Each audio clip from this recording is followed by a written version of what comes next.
God afternoon. I hope you guys are having an amazing day. We have Jesus calling. Let me infuse my peace into your innermost being. Let's see what Jesus wants to talk to us about this afternoon. I hope you guys are having an amazing day. As you sit quietly in the light of my presence, you can sense peace growing within you. As you sit quietly with God, as you meditate with the Lord, you can feel his peace literally growing within you, right? And that is not some hullabaloo. That's not some random thing being thrown out there. That's literally a fact. This is not something that you accomplish through self-discipline and willpower. It is the opening yourself to receive my blessing.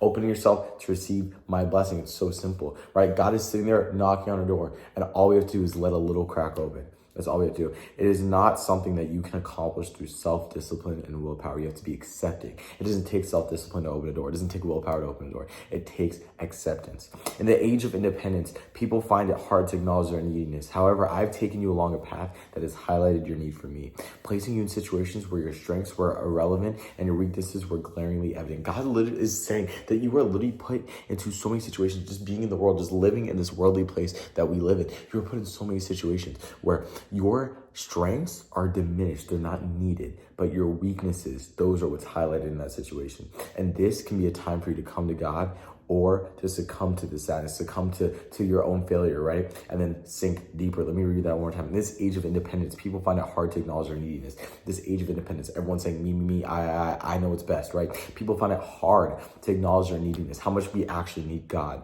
right? In a world where we all think that we need ourselves to be better, we need to improve ourselves, which we do, right? We forget that there's only the improvement through Jesus. However, I've taken you, just like we were talking about with the door, opening the door. However, I've taken you along a path that has highlighted your need for me.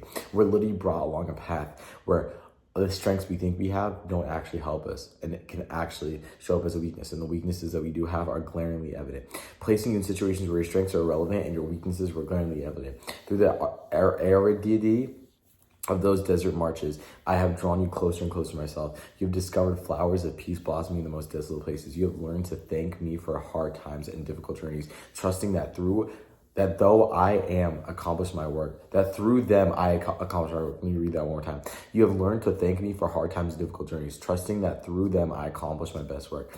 You have realized that needing me is the key to knowing me intimately, which is the gift above all gift. Needing God is the key to knowing him intimately. If you want Jesus to infuse himself in you, you need to need God, right? It's just like a parent and a child, right? Like when you're a child, you need your parent so much because you're less intelligent, you're bumbling, you don't know how to take care of yourself, right? And then we grow up in a worldly way, and we think that we can start to take care of ourselves, which is true physically, right? And then that's when we distance ourselves from our own parents, right? Once we start being able to take care of ourselves, but God's saying spiritually, we're like that baby still. We still haven't even grown up. We still need God. We're still bumbling. We're still confused. We still don't know what's like up from down, what's left to right. We have no language. We have no rhetoric. We have nothing, right? We're still that baby spiritually because we haven't grown spiritually. And the older you get spiritually, the easier it'll be for you to create that relationship with God, for you to know how that works, right? For you to know what to do in this life, in this world, just like physically, guys. Think about physical growing and spiritual growing.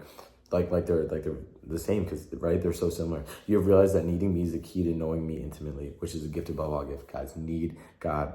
Okay, you're put in these situations not because you're weak, not because you're stupid, but to grow. All right, so take these as a sign for God.